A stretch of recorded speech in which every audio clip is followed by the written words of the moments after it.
Hi, well, I'm sitting in my garden, not on the riverbank, and the reason for that is I did make an introduction on the riverbank when I was there, but unfortunately I accidentally selected time-lapse on the iPhone instead of video, so I ended up with a 6-second video, which in reality was nearer 1.5 and 2 minutes, all condensed down into 6 seconds as a time-lapse with no sound. So that wasn't worth having, was it? Anyway, I was on one of the Nene backwaters, as you will see in the video, and I was quite fortunate really. There were only 2 other guys on the bank, and they were fishing near the beginning of the stretch, and they were obviously static, they weren't roaming. The last time I was on that stretch, I've only fished it once before, there was a guy in front of me who was roaming like I was, so he had dipped in every spot before I even got there. So it turned out to be quite an enjoyable day. Tough fishing, I only managed 1 chub, but I managed to dip into a number of spots and everyone had the potential to produce something interesting. I really do like fishing these small streams. Anyway, we'll get on with the video, but just before we do, at the end of the video I've included a short section where I've showed some still photos of the stages of repairing my cane rod, which I broke. People who watched the last video would have seen how I managed to break about 3 inches off the top. Anyway, I've repaired it, and there are a few still pictures with a bit of commentary at the end. So if you're interested in how I did that and what it looks like now, hang on to the end or go to the end, and there's something there for you. Anyway, let's get going now, shall we? I've got my quiver tip rod today. As those of you who would have watched the last video know, I managed to break the end off my new cane rod, but that has now been repaired of a fashion. I can't seem to get into this cheese paste. Oh, there we go. I didn't bring my little vacuum flask to keep the cheese paste cool today, thinking it was going to be not too hot, but it's actually shaping up to be quite hot, so that might have been a mistake.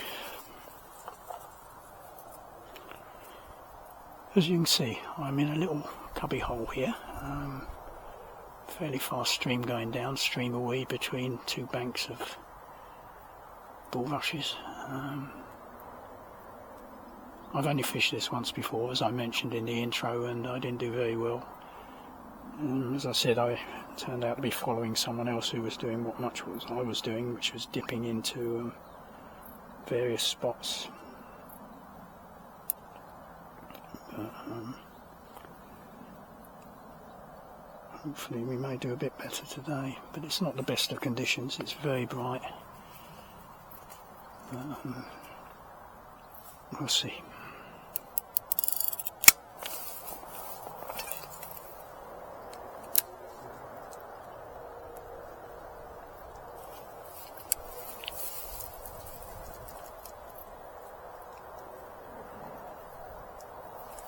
Ah, cheese paste came off. That wasn't a very good start, was it?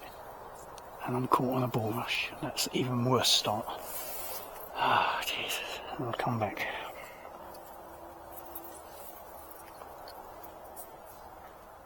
Well, I managed to retrieve my hook, so even though it was caught on that bulrush, it wasn't a very good start. And I'm kicking myself for not bringing the flask for the cheese paste, because I've only got cheese paste and a bit of cheese today. I haven't got much bait with me. Got to be very gentle with the casts.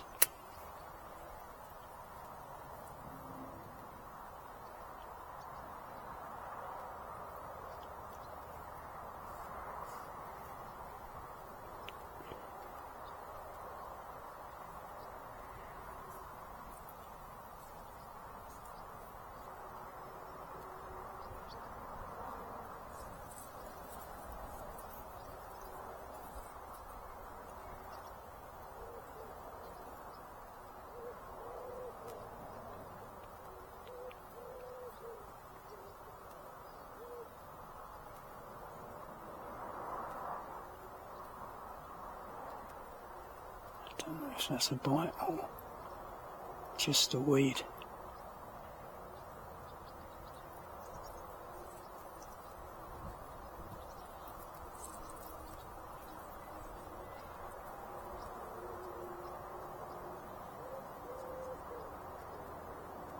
Could be small fish, and I'm sure there's plenty in here.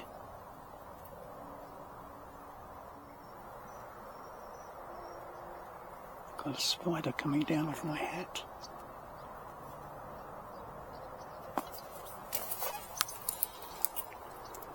Nah, just caught in the weed. I thought it was a fish, but it wasn't. This is going to be a challenging spot to fish, isn't it?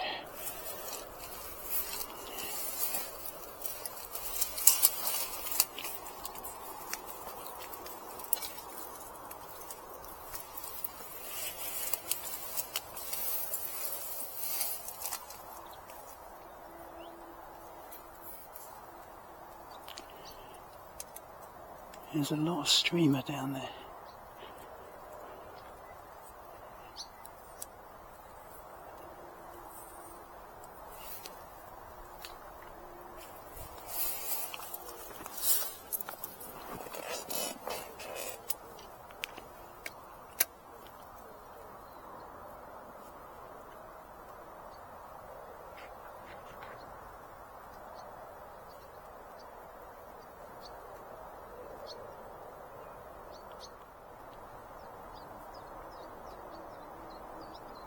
Boy, that line's buffeting about, a combination of the wind and the streamer weed, I think.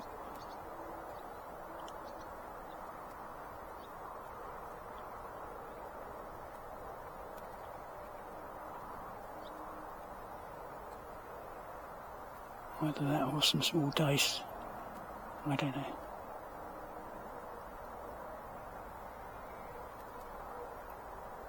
Need something a bit more positive.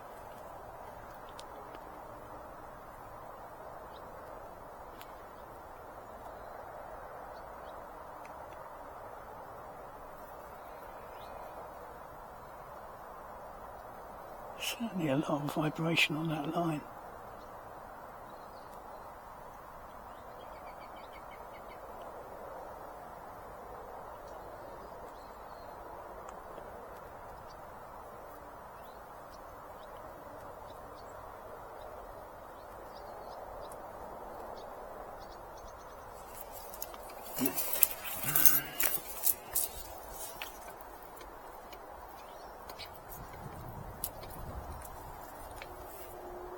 No.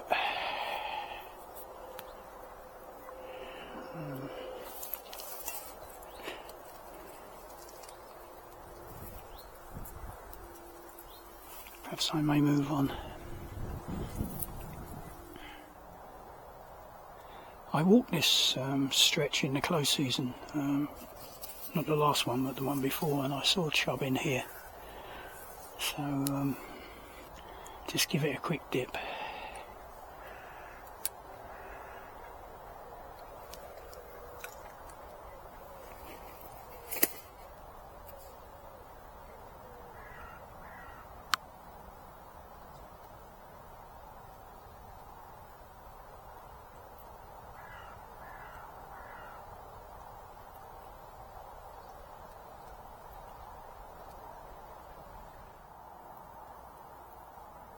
Something playing with it.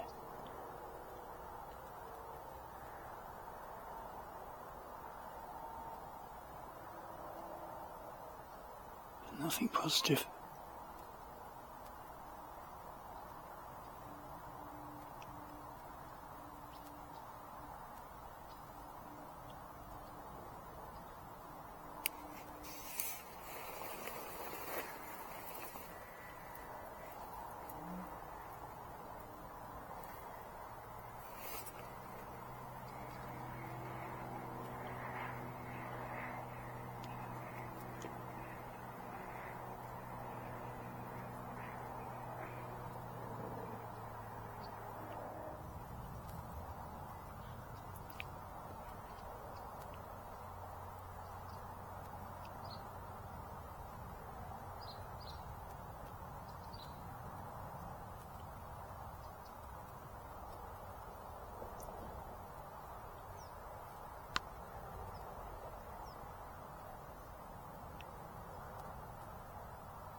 can see small chub just down in front of me here.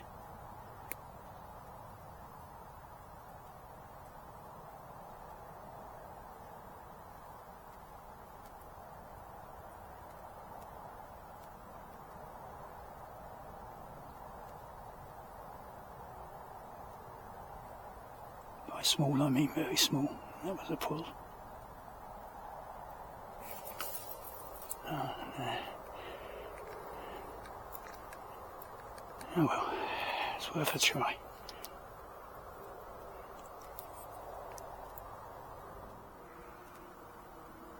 Well, I've been talking to you for the last 5 minutes and I didn't have the video switched on, so you missed all that. But basically I've just put a bit of cheese paste down there.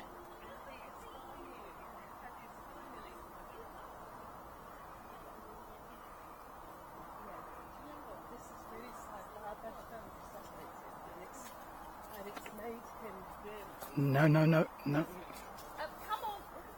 Sorry.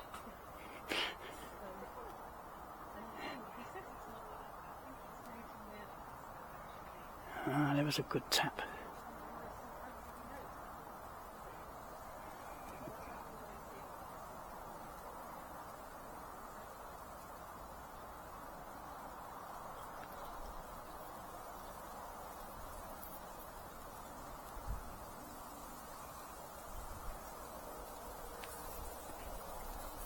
It's difficult to focus on the rod top at the moment because there's so much sort of the background's so...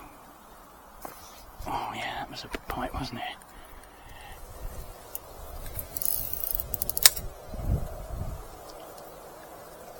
Yeah.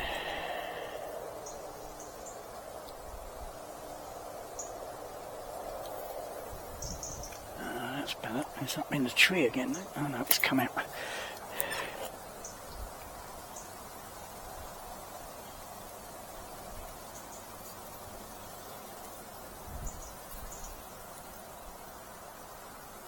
See, I can see the rod top better now. When I had the rod higher and the background was all those reeds, it was very difficult to focus on the rod top. It's much better now.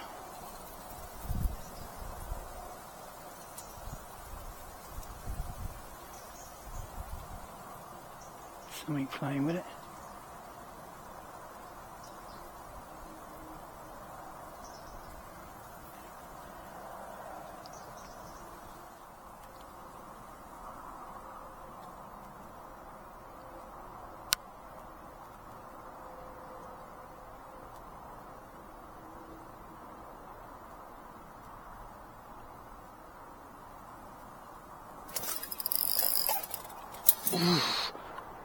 Crikey, that took the line as soon as I hooked it. I don't know what it is.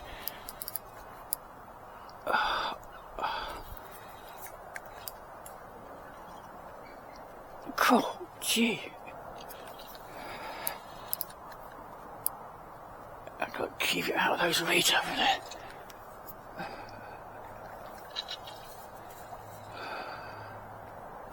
Oh, it was a chub, of course. Well, our wait was rewarded. I lost sight of that. I thought it was further out than it was. Well, our wait was rewarded. Chair's fallen over. Complete and utter chaos. Yeah, okay. Let's get the unhooking mat for you. This is good here because there's a nice little bit of shallow water to keep you in.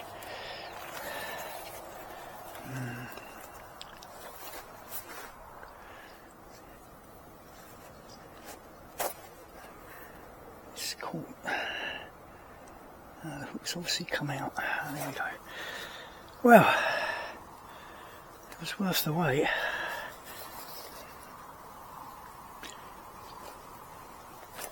Not massive, but certainly worth the wait.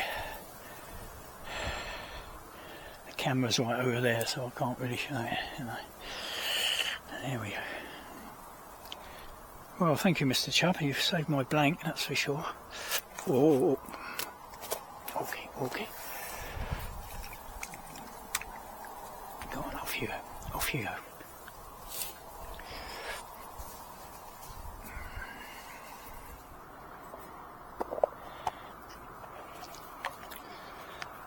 Well, as you can see, I've moved. This is a very popular spot actually. Last time I was here there was someone in here and talking to another chap who was here. He said you never get this spot, so obviously I'm quite lucky, I don't know. There's no one here today really, other than the two guys, as I say, up near the start of the stretch, who obviously didn't want to walk too far.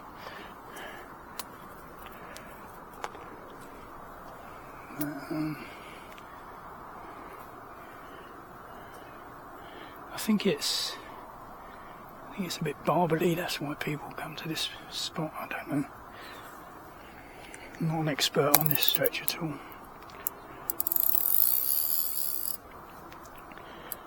Let me just see what happens. At least I haven't got trees to avoid casting here.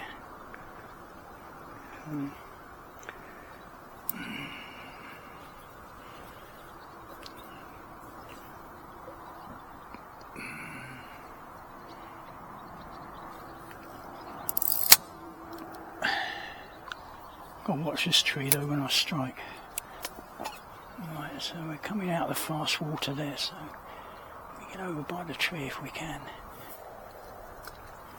Let's see what happens.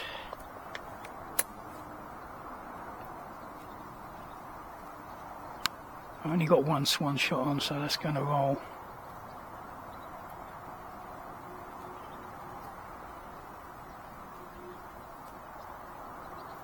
I thought it was going to roll.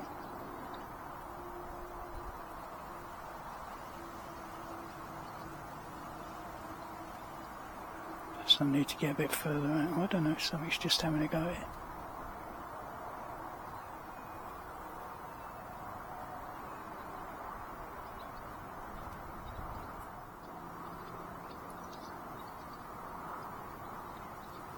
Good thing is I'm sitting up behind this small tree here. It's giving me a fair degree of shade, which I didn't expect when I came out of that last spot. I thought I was going to be sitting in the sun.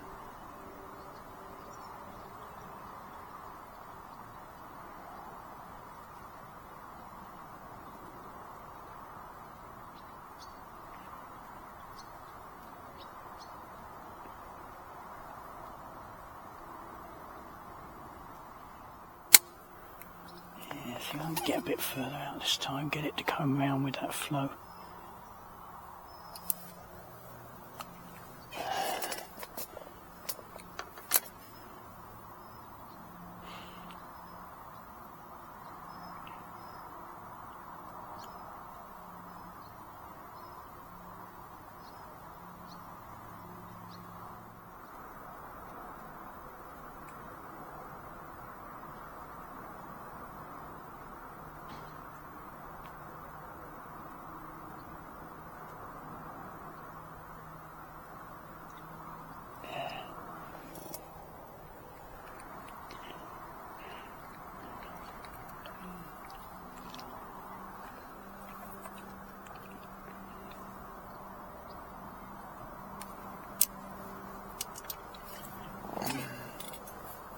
See how clear it is down there. You count every stone on the bottom. I remembered that there was one fishable spot between where I last was and the weir, which is upstream, a fair way upstream. I remembered it from last time. I didn't catch anything here last time, but as I say, there was a guy trying all the spots before me. I sort of met him on his way back from the weir, so everything had been dipped into. So I'm going to try this spot.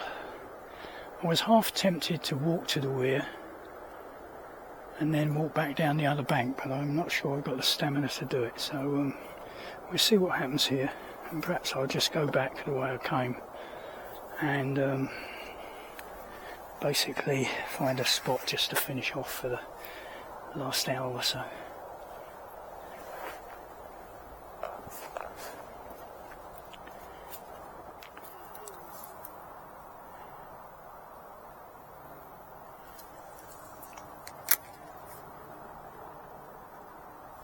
That's better.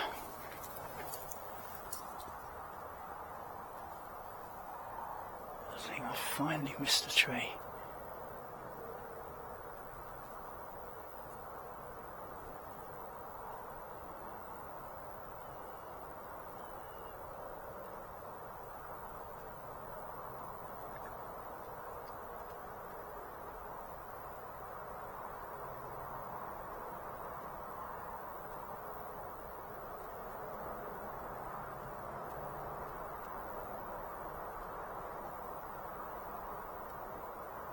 That bait now is right under these overhanging branches. So if there's anything down there, this is going to be the one.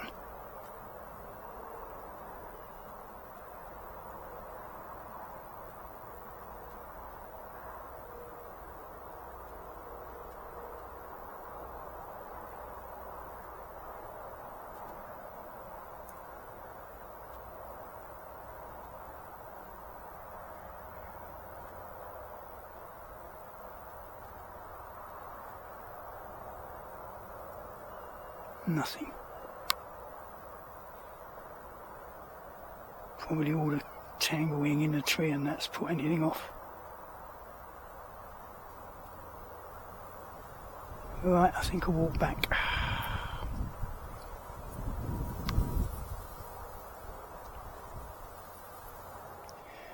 I've walked back to nearly the start of the stretch. The two guys that were here earlier have left.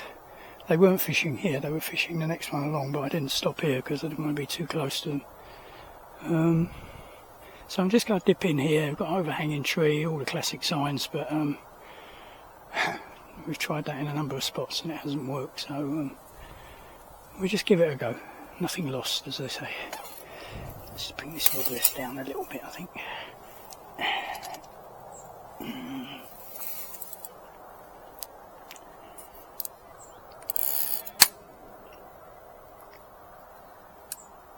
I go on the outside of the tree and just let it roll round.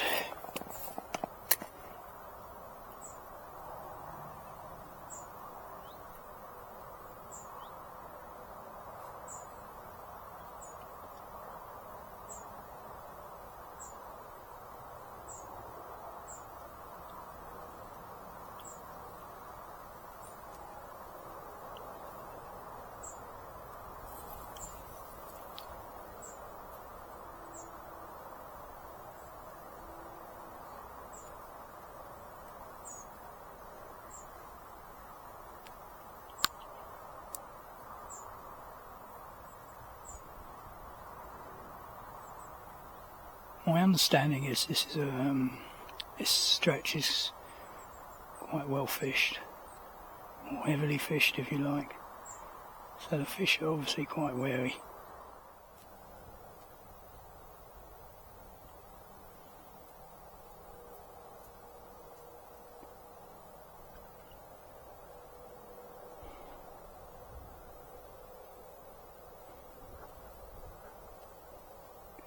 No, not a sniff. Right, we'll walk down, just have a look past the bridge, see what's down there. And call it a day, I think. Or call it a half day, really.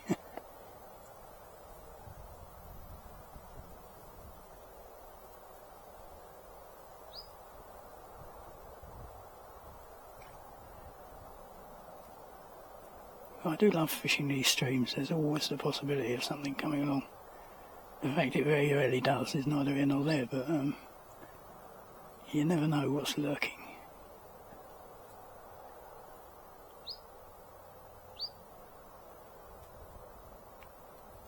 Now, we'll have one more walk and that's it. I got to the bridge and there were 3 families there picnicking, with numerous children swimming in the backwater, so that wasn't an option. So I thought I'd just walk down. The backwater sort of ends, I don't know, 15 yards down there, joins the main river. I thought I'd walk down and see what this end looks like, but this is the only spot I could see where someone's actually made an effort to get to the water. The rest of it is yards deep in reeds. So, having taken the effort to walk down here, I'm just going to have 1 or 2 casts and see if anything happens, and then call it a day.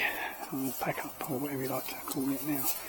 I can't go much further than this because there is water in front of me. This is the limit of my venturing. I'll go over by those streamers over there.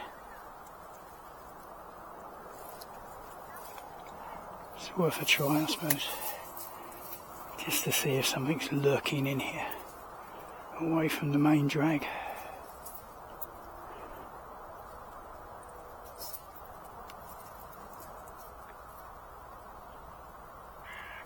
There's no real features here, it's just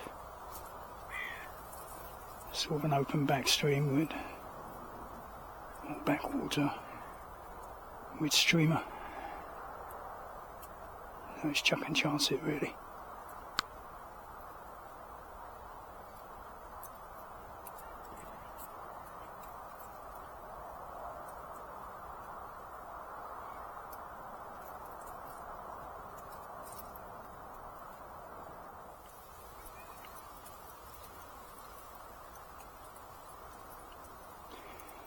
No, nothing happening. Not even small chub playing with it. Okay, I think that's it for today. I enjoyed dipping in. Every spot has the potential to produce something. Unfortunately, they didn't, but the potential is there. I think that's the wind, I don't think that's fish. Bit of a breeze come up.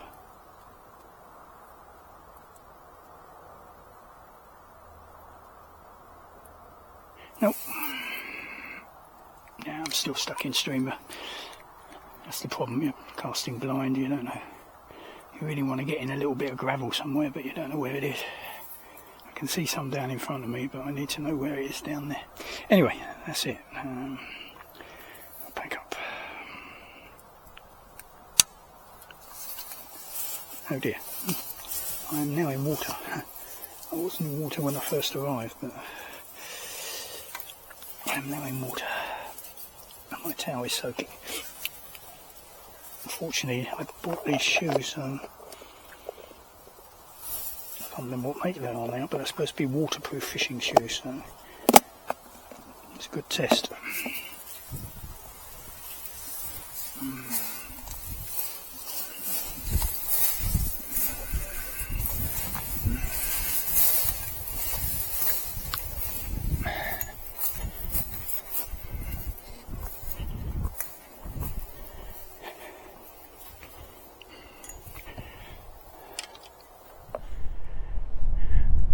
Well, that's it for today.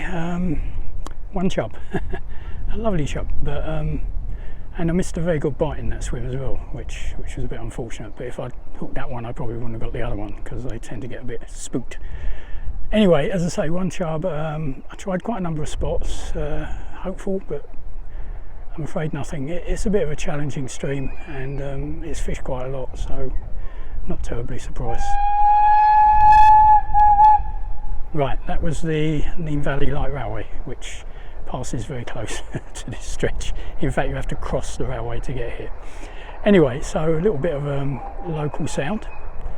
I suppose you can still hear it. Anyway, I will carry on. Right, so that's it, as I say. So, as usual, thanks for watching. Thanks to the subscribers. Still getting a couple more since the last time I spoke to you. And thank you to all those who continue to subscribe, obviously, and for the comments. I'm getting quite a few comments these days, which is nice. It's nice to have comments, nice to get feedback. So until the next time, as usual, it's bye for now and cheers. The first shot shows where I've removed the intermediate eye, which was really just below the break. And I've cleaned up the cane. I've taken off the old varnish, and there's a new Fuji eye that I bought. It's not an exact match for the old one. I couldn't find a red agate eye anywhere on the web, unfortunately. So that was the first stage to prepare things. The second stage was to just do one very small intermediate whipping to replace or to give the same sort of style as on the existing rod. I ended up doing that in black cotton because the whipping thread I had was a bit too thick and it didn't really match in. It's still not a perfect match, but it's not too bad. The third stage was to glue on the new eye. It's basically just a tubular arrangement. You just push that onto the end of the cane, which obviously had prepared before, and I glued that on. The reason there's a little yellow sticker on there was I sort of marked the sticker and the cane to make sure I had the eye aligned when I pushed it on.